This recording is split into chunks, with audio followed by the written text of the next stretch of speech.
Hi friends, எல்லோரும் எப்படி இருக்கீங்க? இன்றைக்கி இந்த விலாகில் என்னோட ஒரு நார்மலான டேயில் நான் எல்லாம் பண்ண போகிறேன்னு தான் பார்க்க போகிறீங்க. கண்டிப்பாக எல்லாருக்கும் பிடிக்கும்னு நினைக்கிறேன். காலையில் பார்த்தீங்கன்னா சார் சூப் லீஃபில் வந்து தண்ணி ரெடி பண்ணியிருந்தேன். ஸோ அதை குடிக்கலாம் எடுத்துகிட்டு பிரேக்ஃபாஸ்ட்டுக்கு வந்து இடியப்பம் முட்டைக்கறி பண்ணியிருந்தேன். ஸோ பிரேக்ஃபாஸ்ட் சாப்பிட்டு தான் போகிறேன். ஆக்சுவலாக ஹஸ்பண்டும் பசங்கள்லாம் ஸ்கூலுக்கு போயாச்சு, ஆஃபீஸுக்கும் கிளம்பியாச்சு. இந்த விலாக் வந்து நான் லாஸ்ட் வீக் எடுத்தது. ஸோ லாஸ்ட் வீக்கே நான் வந்து அப்லோட் பண்ண வேண்டியது சின்ன சின்ன விஷயங்கள்னால, இன்சிடென்ட்ஸ்னால என்னால் வந்து அப்லோட் பண்ண முடியலை.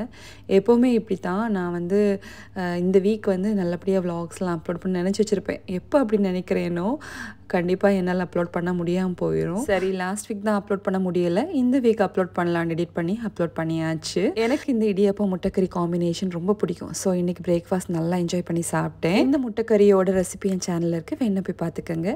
பிரேக்ஃபாஸ்ட்லாம் சாப்பிட்டு முடிச்சுட்டு வழக்கம் போல் லஞ்ச் ரெடி பண்ணலான்னு சொல்லி கிச்சனுக்கு வந்தாச்சு. காலையிலே பார்த்தீங்கன்னா மீனை வந்து ஃப்ரீசர்லேருந்து எடுத்து வெளியே வச்சுட்டேன் ஐஸ் போகிறதுக்காக. இன்றைக்கி வந்து நெத்தலி மீனில் தான் குழம்பு பண்ண போகிறேன். நெத்தலி மீன் குழம்பு பார்த்திங்கன்னா ரொம்ப சூப்பராக இருக்கும், எனக்கு ரொம்ப பிடிக்கும்.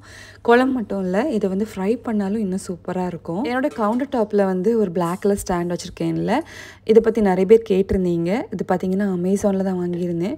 நீங்கள் அமேசானில் போய் கவுண்டர் டாப் ஸ்டாண்ட் சொல்லி டைப் பண்ணிங்கன்னா இந்த மாதிரி ஸ்டாண்ட்ஸ் நிறைய இருக்குது. உங்களுக்கு அதில் எது பிடிக்குமோ நீங்கள் இது கூட இருக்குது, வேணால் அதில் போய் பார்த்து வாங்கிக்கோங்க. நான் எப்போவுமே வந்து ஊரில் இருந்து தான் மல்லி இருக்குல்ல, கோரியண்டர் பவுடர் வந்து அம்மா ரெடி பண்ணி கொடுப்பாங்க. அவங்க வெறும் மல்லி இல்லை, அது கூட இல்லாமல் சேர்த்து நல்லா வறுத்து மில்லில் கொடுத்து அரைக்கி தருவாங்க. அதை கொண்டு வந்து ஒரு பெரிய பக்கெட்டில் போட்டு வைப்பேன். அதுக்கப்புறமா ஒரு சின்ன பாக்ஸில் வந்து சின்ன கண்டெய்னரில் வந்து அப்பப்போ எடுத்து யூஸ் பண்ணுறதுக்கு தேவையான மாதிரி எடுத்து வச்சுருப்பேன். ஸோ அது ஃபினிஷ் ஆகிடுச்சு, அதான் ரீஃபில் பண்ணிகிட்ருக்கேன். எனக்கு பிடிக்காத ஒரு விஷயம் இது தான்.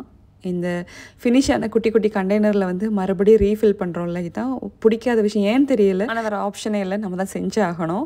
ஸோ இப்போ வந்து மீனுக்கு வந்து மீன் குழம்பு வைக்கிறதுக்குள்ள மசாலா தான் எடுத்துகிட்ருக்கேன். இன்றைக்கி வந்து நாகர்கோயில் ஸ்டைல் மீன் குழம்பு தான் ரெடி பண்ணிகிட்ருக்கேன். எனக்கு வந்து நெத்தலி குழம்பு இந்த ஸ்டைலில் பண்ண தான் பிடிக்கும். ஸோ அதுக்கு தேவையான திங்ஸ்லாம் எடுத்து ரெடி பண்ணிகிட்ருக்கேன். இந்த குழம்போட ரெசிபி நிறைய வாட்டி நான் ஷேர் பண்ணிட்டேன் என் சேனலில். ஸோ மறுபடியும் அதே ரெசிபியை வந்து ஷேர் பண்ணால் உங்களுக்கு போர் அடிக்கும்ல. ஸோ எனக்கு டீட்டெயிலாக எதுவுமே எடுக்கலை. இன்றைக்கி நான் மீன் சமைச்சிட்ருக்கிறதுனால ஒரு விஷயம் உங்ககிட்ட ஷேர் பண்ணுறேன். எனக்கு தெரிஞ்சவங்க ஒருத்தங்க வந்து எனக்கு மெசேஜ் பண்ணியிருந்தாங்க. அவங்களுக்கு தெரிஞ்ச ஒரு டிப்ஸை வந்து எனக்கு ஷேர் பண்ணிவிட்டு யூடியூப் சேனலில் வந்து ஷேர் பண்ணுங்கள், உங்களோட வியூவர்ஸுக்கும் வந்து யூஸ்ஃபுல்லாக இருக்கும்னு சொல்லியிருந்தாங்க. ஸோ வந்து என்ன டிப்ஸ்ன்னு பார்த்தீங்கன்னா, நம்ம மீன் ஃப்ரை பண்ணுறோம்ல, ஃப்ரை பண்ணும்போது வந்து வீடு ஃபுல்லாக பார்த்தீங்கன்னா ஸ்மோக் ஆயிரும், ஃபுல்லாக ஸ்மெல்லாக இருக்கும். வீட்டுக்கு வெளியிலேயே வந்து ஃபிஷ் ஃப்ரை பண்ணுற ஸ்மெல்லெல்லாம் போயிடும். அவங்க என்ன சொன்னாங்கன்னா, மீன் ஃப்ரை பண்ணுறதுக்கு முன்னால் கேண்டில் இருக்குல்ல, இங்கே வந்து நல்ல மனமான கேண்டில்லாம் கிடைக்கும். அப்படி இல்லைன்னா நார்மலான கேண்டில் கூட ஓகே தான். அதை வந்து மீன் ஃப்ரை பண்ணுறதுக்கு பக்கத்தில், ஸ்டவ்வோட பக்கத்தில் வந்து ஆன் பண்ணி வச்சிட்டோன்னா, அதுக்கப்புறமா மீன் ஃப்ரை பண்ண கண்டினியூ பண்ணும்போது வந்து வீட்டில் எந்த ஸ்மெல்லுமே இருக்காது அப்படின்னு சொல்லி என்கிட்ட ஷேர் பண்ணியிருந்தாங்க. ஸோ அவங்க என்ன சொன்னாங்கன்னா, என்கிட்டயே வந்து ட்ரை பண்ணி பார்த்துட்டு என் வியூவர்ஸ்கிட்டையும் வந்து ஷேர் பண்ண சொல்லியிருந்தாங்க. ஸோ நான் இது வரைக்கும் அதை ட்ரை பண்ணலை. இனி நெக்ஸ்ட் நான் வீடியோ எடுக்கும்போது மீன் பொரிப்பேன்ல, அப்போ நான் ட்ரை பண்ணி பார்த்துட்டு சொல்கிறேன் எந்தளவு எஃபெக்டிவாக இருக்குன்னு. ஓகேவா? என்னோடய சப்ஸ்கிரைபர் ஒருத்தங்க, உங்கள் பேர் வந்து நஸ்ரின் கேஸ் ஷாகுல்னு சொல்லிட்டு ரொம்ப நாளாகவே கேட்டுட்ருக்காங்க. என் பசங்க படிக்க ஸ்கூலை பற்றி ஷேர் பண்ணுங்கள், அவங்க படிக்கக்கூடிய கரிக்குலம் பற்றி ஷேர் பண்ணுங்கன்னு சொல்லிட்டு. ஆக்சுவலாக அதை பற்றி தனியாக ஒரு விலாக் அப்லோட் பண்ண நினைக்கிறேன். அதை பற்றி பேசுகிறதுக்கு நிறைய இருக்குது. அவங்க கேட்டிருந்தாங்க, இங்கே ஐஜிசிஎஸ்சி இந்த கரிக்குலமில் வந்து புக்ஸ் எதுவும் யூஸ் பண்ண மாட்டாங்க. ஆக்சுவலாக பசங்க இந்த ஸ்கூலில் அவங்க ஜாயின் பண்ணுறதுக்கு முன்னால் சிபிஎஸ்சியில் தான் படிச்சுட்டு இருந்தாங்க. ஜெம்ஸ் லீகசி இருக்குல்ல, அங்கே வந்து புக்ஸ் எதுவுமே கிடையாது, லேர்னிங் தான், ஐபேட் யூஸ் பண்ணி தான் படிப்பாங்க. ஆனால் இங்கே பிரிட்டிஷ் கரிக்குலம் இந்த ஸ்கூலில் மாறினதுக்கப்புறமா இங்கே புக்ஸ் எல்லாம் இருக்குது. ஸோ இது வந்து டிபெண்ட்ஸ் ஆன் ஸ்கூல். ஸோ நம்ம அதை சொல்ல முடியாது எப்படி இருக்கும்னு, ஸ்கூலை பொறுத்தது. இன்னொரு நாள் இன்னொரு விலாகில் இதை பற்றி டீட்டெயிலாக நம்ம பேசலாம். இப்போ நான் லஞ்செல்லாம் ரெடி பண்ணி முடிச்சிட்டேன், சாப்பிட போகிறேன். லஞ்சுக்கு பார்த்தீங்கன்னா பீட்ரூட் கூட்டு, நெத்தலி மீன் குழம்பு, நெத்தலி ஃப்ரை, அப்பளம், ஊறுகாய் இதெல்லாம் வச்சு நல்லா திருப்தியாக சாப்பிட்டாச்சு. ரொம்ப சூப்பராக இருந்துச்சு இந்த மீன் குழம்பு. மீன் குழம்பு மட்டும் இல்லை, இன்றைக்குள்ள லஞ்சே சூப்பராக இருந்துச்சு, நல்லா என்ஜாய் பண்ணி சாப்பிட்டாச்சு. மேஷ் பாருங்கள் என்ன பண்ணிகிட்ருக்கான்னு, பேர்ட் வாஷிங் பண்ணிகிட்ருக்கான். வெளியே வந்து பேர்ட்ஸை பார்த்தோன்னே ஃபுல்லாக இந்த மாதிரி தான் இப்போ பண்ணிகிட்ருக்கான். இந்த ஜன்னல் இருக்குல்ல, இந்த விண்டோவில் வந்து கையை வச்சு ஸ்க்ராட்ச் பண்ணி அதுக்கு மனசில் வந்து பேர்ட்ஸை வந்து பிடிக்க போகிறானாமா அப்படின்னு திங்க் பண்ணிட்டு இப்படி பண்ணிகிட்ருக்கான். பார்க்கவே செம்ம க்யூட்டாக இருந்துச்சு. ஸோ கொஞ்சம் நேரம் அதில் உட்காந்து அவனை தான் பார்த்துட்டு இருந்தேன். இப்போ இங்கே யூஏயில் கொஞ்சம் கொஞ்சமாக கிளைமேட் சேஞ்ச் ஆகிட்டுருக்கு. சம்மர் முடிஞ்சு வின்டர் ஸ்டார்ட் ஆக போகுது.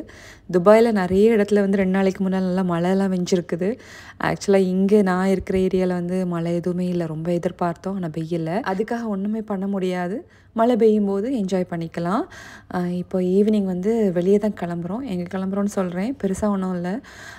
எனக்கு வந்து உங்ககிட்ட ஒரு விஷயம் ஷேர் பண்ண தோணுச்சு. என்னென்னு பார்த்தீங்கன்னா, நம்மள நிறைய பேர் வந்து இன்ஸ்டாகிராம், சோஷியல் மீடியாவில் நிறைய டைம் ஸ்பெண்ட் பண்ணுறோம். ஸோ பார்த்திங்கன்னா நிறைய வந்து வீடியோஸில் வந்து இந்த ஹஸ்பண்ட் ஒய்ஃப் வந்து ரொம்ப பாண்டிங்காக இருக்கிற மாதிரியும், பயங்கர ரொமான்டிக்காக இருக்கிற மாதிரியும், ஹஸ்பண்ட் வந்து ஒய்ஃப் அப்படி தாங்குன்னு தாங்குற மாதிரி நிறைய வீடியோஸ்லாம் வருது. பார்த்திங்கன்னா இந்த மாதிரி வீடியோஸை பார்த்துட்டு தயவுசெய்து ஏமாறாதீங்க. நிறைய வீடியோஸ் வந்து ஜஸ்ட்டு அவங்க வந்து வியூஸுக்காக பண்ணலாம். ஸோ நம்ம இதை எதிர்பார்த்து நம்ம ஹஸ்பண்டுக்கிட்ட வந்து இதை எதிர்பார்க்க முடியாது. எல்லா ஹஸ்பண்டும் வந்து ஒரே மாதிரி இருப்பாங்களான்னா கண்டிப்பாக இருக்காது. ஒவ்வொரு ஆண்களும் வந்து வித்தியாசமாக இருப்பாங்க. சில பேர் அவங்களோட லவ்வை வந்து ஓப்பனாக வெளிப்படுத்துவாங்க. சில பேர் வந்து அவங்களோட அன்பு, காதலை வந்து டிஃப்ரெண்ட்டாக வெளிப்படுத்துவாங்க. ஸோ எல்லார்கிட்டையும் நம்ம அந்த வீடியோ பார்த்துட்டு இப்படி தான் இருக்கும்னு எதிர்பார்த்துட்டு பாதி நேரம் சண்டை தான் வரும். தயவுசெய்து அந்த மாதிரி எதுவும் பண்ணாதீங்க. ஒவ்வொருத்தரும் ஒரு மாதிரி இருப்பாங்க. ஸோ வந்து எதிர்பார்ப்புகளை நம்ம வந்து பெட்டர் கம்மி பண்ணால் நல்லாயிருக்கும்னு நினைக்கிறேன். இந்த ஹஸ்பண்ட் ஒய்ஃப் ரிலேஷன்ஷிப்பில் வந்து எதிர்பார்ப்புகள் எந்த அளவுக்கு கம்மியாக இருக்கோ அந்த அளவுக்கு பாண்டிங்கும் ரிலேஷன்ஷிப்பும் ரொம்ப ஸ்ட்ராங்காக இருக்கும். ஸோ எனக்கு இதை உங்ககிட்ட ஷேர் பண்ண தோணுச்சு, ஷேர் பண்ணிட்டேன். பிடிச்சிருந்தா எடுத்துக்கோங்க, பிடிக்கலன்னா விட்டுருங்க. இன்றைக்கி நான் கார் வாஷ் பண்ண தான் வந்திருந்தோம். சில நேரங்களில் பார்த்திங்கன்னா வீட்டிலேருந்து கொஞ்ச நேரம் வெளியே எங்கேயாவது போயிட்டு வந்தோன்னா மைண்டு கொஞ்சம் ரிலாக்ஸாக இருக்கிற மாதிரி ஃபீல் ஆகும். ஸோ என் ஹஸ்பண்ட் வந்து கார் வாஷ் பண்ண போகிறேன் வாரியான்னு கேட்ட உடனே அவங்க கூட கிளம்பியாச்சு. சரி கொஞ்ச நேரம் வெளியே போயிட்டு அப்படி வந்தோன்னா மைண்டு கொஞ்சம் சேஞ்ச் கிடைக்கும்னு சொல்லி வந்தாச்சு. இங்கே கார் வாஷ் பண்ணுற இந்த பெட்ரோல் பங்கில் வந்து உள்ள ஷாப்பில் நிறைய ஐஸ்கிரீம்ஸ் வச்சுருப்பாங்க. அதான் ஒன்று எடுத்து பார்த்துட்ருக்கேன். எவ்வளோ வெரைட்டி ஐஸ்கிரீம் இருக்குதுன்னு பாருங்கள். ஒன்று அவ்வளோ நல்லா இருந்துச்சு பார்க்குறதுக்கு. பார்த்திங்கன்னா சூப்பர் மார்க்கெட்டில் போனால் கூட இந்த ஃப்ளேவர்ஸ்லாம் கிடைக்குமான்னு தெரில, அவ்வளோ இருந்துச்சு வெரைட்டி. ஆனால் பார்த்திங்கன்னா ப்ரைஸ் வந்து கொஞ்சம் எக்ஸ்பென்சிவாக தான் இருக்கும் சூப்பர் மார்க்கெட்டை கம்பேர் பண்ணும்போது. ஆனால் நிறைய வெரைட்டி இருக்கும். இந்த லாக்கரில் வந்து இது கிடைக்கும்ல, வேஃபல்ஸ் கிடைக்கும்ல, அதில் ஐஸ்கிரீம் வரைக்கும் வச்சுருக்காங்க. ஸோ நல்லாயிருக்கும் ஆக்சுவலாக இங்கே இருக்க எல்லா ஐஸ்கிரீம்ஸுமே. பார்த்திங்கன்னா உங்ககிட்ட ஷேர் பண்ணணும்னு சொல்லி தான் ஒன்று எடுத்து காமிச்சிட்டு இருந்தேன். நான் மெயினாக இங்கே பெட்ரோல் பங்கில் வந்து கார் க்ளீன் பண்ண வந்ததுக்கு மெயின் ரீசன் பார்த்திங்கன்னா எனக்கு நெஸ்டோக்கும் போக வேண்டியிருந்தது. அந்த பெட்ரோல் பங்க் பக்கத்தில் நெஸ்டோ, ஸோ வாக்கபிள் டிஸ்டன்ஸில் தான் இருக்குது. சரி எனக்கு கொஞ்சம் திங்ஸ் வாங்க வேண்டியிருந்தது. சரி அப்படியே திங்ஸும் வாங்கிட்டு ஹஸ்பண்ட் கார் வாஷ் பண்ணி முடிச்சிட்டாங்க. எல்லாம் பண்ணி முடிச்சுட்டு வீட்டுக்கு கிளம்பியாச்சு. நம்ம ஹவுஸ் ஒய்ஃப் எல்லாம் பார்த்திங்கன்னா பாதி நாளும் வீட்டுக்குள்ளே இருக்கிற மாதிரி இருக்கும். சில நேரங்களில் வந்து வீட்டுக்குள்ளே அப்படியே கண்டினியூஸாகவே இருக்கும்போது மைண்டு கொஞ்சம் ஒரு மாதிரி இருக்கும். சரி கொஞ்ச நேரம் வெளியே போயிட்டு வந்தால் ஓகேயாக இருக்கிற மாதிரி இருக்கும். அந்த ஒரு பிரேக்குக்காக தான் இப்போ நான் வெளியே போயிட்டு வந்திருக்கேன். வீட்டுக்கு வந்ததுமே டின்னர் பண்ண ஸ்டார்ட் பண்ணியாச்சு. இன்றைக்கி நைட்டு வந்து சிக்கன் கறியும் இட்லியும் பண்ணலான்னு தான் பிளான். ஆக்சுவலாக எப்போவுமே ஒரே மாதிரி சிக்கன் கறி பண்ணி போர் அடிச்சாச்சு. சரி இன்றைக்கி டிஃப்ரெண்ட்டாக என்ன பண்ணலான்னு சொல்லி யோசிச்சுட்டு இருந்தேன். நான் இதுக்கு முன்னால் சிக்கன் கறி பண்ணும்போது கொஞ்சம் சிக்கன் எடுத்து மேரினேட் பண்ணி ஃப்ரிட்ஜில் வச்சுட்டேன். ஸோ அந்த சிக்கனில் தான் ஏதாவது பண்ணலான்னு சொல்லி யோசிச்சப்போ ரிவர்ஸ் சிக்கன் பண்ணலான்னு சொல்லிட்டு, இந்த மாதிரி ஒரு ரிவர்ஸ் சிக்கன் நீங்கள் இது வரைக்கும் கேள்விப்பட்டிருப்பீங்களான்னு தெரில. இன்றைக்கி நானும் புதுசாக தான் ட்ரை பண்ணேன். என்னென்னு பார்த்தீங்கன்னா எப்போவுமே வந்து எண்ணெய் தாளிச்சிட்டு வெங்காயம், உள்ளி, மசாலா அதுக்கப்புறமா தான் கடைசியில் தான் சிக்கன் போடுவோம். இன்றைக்கி ரிவர்ஸாக பண்ணியிருந்தேன். என்னென்னு பார்த்தீங்கன்னா ஃபஸ்ட்டு எண்ணெயில் வந்து சிக்கன் போட்டு அதுக்கு பிறகு வந்து உருளைக்கிழங்கு போட்டு எல்லாம் வதக்கிட்டு, அதுக்கப்புறம் வெங்காயம் போட்டு வதக்கிட்டு, தக்காளி போட்டு வதக்கி, அப்புறமா மசாலா போட்டு தண்ணி சேர்த்து இந்த மாதிரி ரிவர்ஸில் பண்ணியிருந்தேன். ஆனால் பார்த்தீங்கன்னா நான் செஞ்சிட்ருக்கும்போது நல்லா வருமானு யோசிச்சுட்டு இருந்தேன். ஆனால் செம்மையாக வந்துடுச்சு. என் பொண்ணு வரைக்கும் சொல்லிட்டா, ஆமாம் சூப்பராக இருந்துச்சு இந்த குழம்புன்னு சொல்லிட்டு. வேணால் நீங்களும் ட்ரை பண்ணி பாருங்கள் இந்த ரிவர்ஸ் சிக்கன். ஆனால் இதில் ரொம்பவே முக்கியமான விஷயம் என்னென்னா பொறுமையாக பண்ணணும். ஃபஸ்ட் நான் எண்ணெய் ஊற்றிட்டு சிக்கன் மேரினேட் பண்ண சிக்கனை போட்டிருந்தேன்ல, அதை கொஞ்ச நேரம் வதக்கணும் மூடி வச்சு. அதுக்கப்புறமா உருளைக்கிழங்கு போட்டு அதை கொஞ்ச நேரம் மூடி வச்சு நல்லா வதக்கணும். அதுக்கப்புறமா வெங்காயம் போட்டு அதை நல்லா வதக்கிட்டு அதை மூடி வச்சுருந்தேன். இப்படி பொறுமையாக தான் பண்ணணும். இப்போ தக்காளி போட்டிருக்கேன்ல, இதை நல்லா மிக்ஸ் பண்ணிவிட்டு இதையும் மூடி வச்சுருந்தேன். அது கொஞ்ச நேரம் வதங்கினதுக்கப்புறமா தான் இஞ்சி பூண்டு இருக்குல்ல, அதை க்ரஷ் பண்ணி அதையும் சேர்த்து நல்லா வதக்கி இப்படி பொறுமையாக பண்ணணும். அப்போ தான் குழம்பு நல்லா வரும். எல்லாத்தையும் ஃபாஸ்ட்டாக போட்டு பண்ணி முடிச்சிட்டோன்னா அதெல்லாம் ஒழுங்காக வராது. ஆக்சுவலாக ரிவர்ஸ் சிக்கன் சொன்னதுனால ரிவர்ஸாக பண்ணணும். நல்லா வந்துச்சு. சைட்லேயே பார்த்தீங்கன்னா இட்லியும் ஊற்றிட்டு இருந்தேன். இது ஆக்சுவலாக நெஸ்டோலேருந்து வரும்போது வாங்கிட்டு வந்திருந்தேன் இட்லி மாவு. இட்லி மாவு வீட்டில் இல்லை, அரைக்கலை. ஸோ வந்து பேக்கெட்லேயே வாங்கிட்டு வந்துட்டேன். இந்த சிக்கன் குழம்பு ரெடி பண்ணிகிட்டு இருக்கேன்ல, இதில் கொஞ்சம் நிறையவே தண்ணி ஊற்றி நல்லா கொதிக்க வச்சுருந்தேன். ஏன்னு பார்த்தீங்கன்னா இட்லி கூட கொஞ்சம் குழம்பு மாதிரி ஊற்றி சாப்பிட்டா தான் நல்லாயிருக்கும். இது ட்ரையாக பண்ணால் கூட நல்லா தான் இருக்கும். நான் இன்றைக்கி இட்லி கூட சாப்பிட்றதுனால தண்ணி சேர்த்துருந்தேன். தண்ணி சேர்த்து நல்லா கொதிக்க விட்டு இறக்கணுன்னா சூப்பராக இருக்கும். சைட்லேயே பார்த்தீங்கன்னா ஆப்பத்துக்கு தான் மாவு ரெடி பண்ணி பண்ணிகிட்ருக்கேன். இது எதுக்குன்னா காலையில் பிரேக்ஃபாஸ்ட்டுக்கு நிறைய பேர் ஆப்பம் ரெசிபி கேட்டிருந்தீங்க. ஆப்பத்துக்குள்ளே மாவு ரெடி பண்ணக்கூடிய ரெசிபி கேட்டிருந்தீங்க. நான் அதை ஒரு வீடியோ எடுத்து வச்சுருக்கேன். கூடிய சீக்கிரம் ஷார்ட்ஸில் அப்லோட் பண்ணுறேன். சைட்லேயே பார்த்தீங்கன்னா சூப்பராக இட்லியும் ரெடி ஆகிடுச்சு. ஆக்சுவலாக இன்றைக்கி நான் வந்து உடுப்பீஸ் இட்லி மாவு தான் வாங்கியிருந்தேன். இது நல்லா வரும் இட்லி.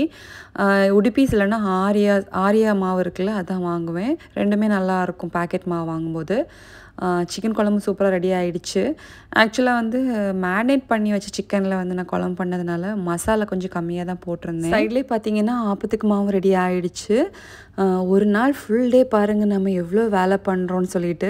இந்த ஹவுஸ் ஒய்ஃபெல்லாம் வந்து வீட்டில் சும்மா தான் இருக்கிறாங்க நிறைய பேர் சொல்கிறாங்க. ஆனால் பார்த்தீங்கன்னா எங்கே சும்மா இருக்கிறோம், காலையிலேருந்து நைட்டு தூங்க போகிற வரைக்கும் அவ்வளோ வேலை, அவ்வளோ சமையல் பண்ணுறோம். ஒவ்வொரு வாட்டி சமைக்கும் போதும் அவ்வளோ பாத்திரம் வருது, அதை க்ளீன் பண்ணணும். கிச்சனை ஒவ்வொரு வாட்டி க்ளீன் பண்ணணும். கிச்சன் மட்டும் இல்லை, வீடு ஃபுல்லாக க்ளீன் பண்ணணும். இப்படி காலையில் தூங்கி எழுந்துலேருந்து நைட் தூங்க போகிற வரைக்கும் அவ்வளோ வேலை இருக்குது நமக்கு. ஆனால் பார்த்திங்கன்னா வீட்டில் நம்ம சும்மா இருக்கிறோன்னு தான் நமக்கு ஒரு நேம் இருக்கும். வேலைக்கு போகிறவங்களுக்கு அது வாரத்தில் 1 நாள் 2 நாள் லீவ் இருக்கும். உடம்பு முடியாட்டி கூட சிக் லீவ் போட்டுக்கலாம். ஆனால் வீட்டில் இந்த ஹவுஸ் ஒய்ஃபாக இருக்கிறவங்க தான் பாவம். பார்த்திங்கன்னா வந்து சிக் லீவும் போட முடியாது. வாரத்தில் 1 நாள் பிரேக் கூட கிடைக்காது. மீன்ஸ் நம்ம பிரேக் மாதிரி நம்ம நினச்சிக்க வேண்டியது தான். சரி குழந்தைங்க லீவ் இருக்குது இன்றைக்காவது பிரேக் மாதிரி நினச்சிக்க வேண்டியது தான். ஆனால் அப்படி கிடையாது. அன்றைக்கி தான் வந்து அந்த வாரம் ஃபுல்லாக செய்த வேலையோட டபுளாக இருக்கும் வேலை. கண்டிப்பாக எல்லா ஹவுஸ் ஒய்ஃப்க்கும் புரியும்னு நினைக்கிறேன். ஸோ எல்லா ஹவுஸ் ஒய்ஃபுக்கும் ஒரு பெரிய ஹேட்ஸ் ஆஃப்.